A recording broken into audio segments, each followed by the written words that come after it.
A reading from the book of Genesis. Genesis chapter 35, verses 1 through 15. God said to Jacob, "Go up now to Bethel, settle there and build an altar there to the God who appeared to you while you were fleeing from your brother Esau." So Jacob told his family and all the others who were with him, "Get rid of the foreign gods that you have among you. Then purify yourselves and put on fresh clothes. We are now to go up to Bethel, and I will build an altar there to the God who answered me in my hour of distress, and who has been with me wherever I have gone." They therefore handed over to Jacob all the foreign gods in their possession, and also the rings they had in their ears.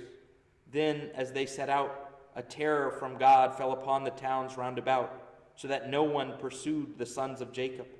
Thus Jacob and all the people who were with him arrived in Luz, that is Bethel, in the land of Canaan.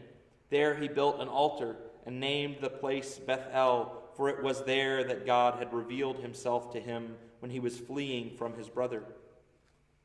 Death came to Rebekah's nurse Deborah. She was buried under the oak below Bethel, and so it was called Elon Bakuth. On Jacob's arrival from Paddan Aram, God appeared to him again and blessed him. God said to him, "You whose name is Jacob shall no longer be called Jacob, but Israel shall be your name." Thus he was named Israel. God also said to him, "I am God Almighty. Be fruitful and multiply.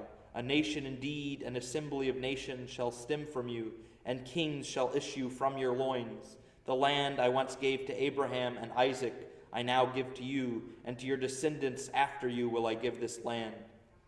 Then God departed from him. On the site where God had spoken with him, Jacob set up a memorial stone, and upon it he made a libation and poured out oil. Jacob named the site Bethel, because God had spoken with him there. So I wanted to speak a little bit about the context of this. So yesterday we read about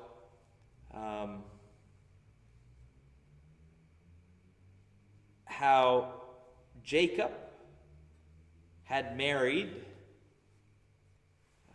the two daughters of Laban, Rachel, who he loved most especially, and Leah, her older sister.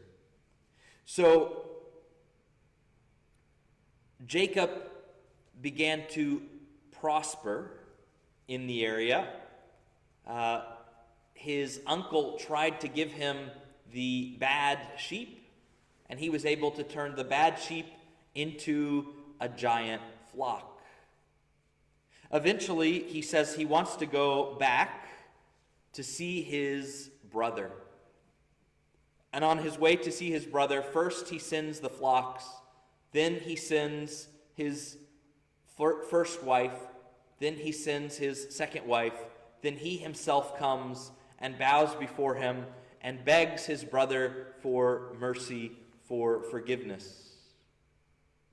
And his brother greets him and says, "Look, I myself have become wealthy. I myself have prospered. There is nothing wrong between us." He says, "Who are all these people?" He says, "This is my family, and these are my flocks." He then, at the same time, has an encounter with God, where he struggles with God throughout the whole night. He wrestles with God, and he says, "I will not let you go until you tell me your name." And so God reveals to him a name. "No, I will not let you go until you give me your blessing." So God blesses him, and this is the other story of where we see this name, that he will be called Israel. And we also see that God grabs him by the hip, and so Jacob starts to have a limp because of his hip. And they say, well, this is why the Jews don't eat the sciatic muscle. So what we see is Jacob, who had left his father's house with nothing, ends up coming back with an abundance. And God tells him in this story, I will make my nation my promise through you. He reaffirms this. And they cast out all their foreign gods. And he says, kings will come from you. that your sons will be the father of kings. So here we see 3 times you have Abraham, you have Isaac, you have Jacob, that all come to great wealth, that all come to great prosperity, even though they have troubles, even though they have toils in their life. God is with them, and he blesses them, and he continues his promise to them. God has made a promise to us that he would be with us always. He has made a promise to us that he will bless us not in this life, but in the world to come. But he also says he will bless us in this life. He says, whoever leaves father or mother or brothers or sisters for my name will receive 100-fold in this life and more in the world to come. That if we have to leave our family to enter into the church, we find a larger one. If we have to give up love if we have to give up the primary spot of our love for those in our family to put God in its in the place, we will find that we love our family even more. Let us have confidence in the promises of God, who even when we are unfaithful, remains faithful.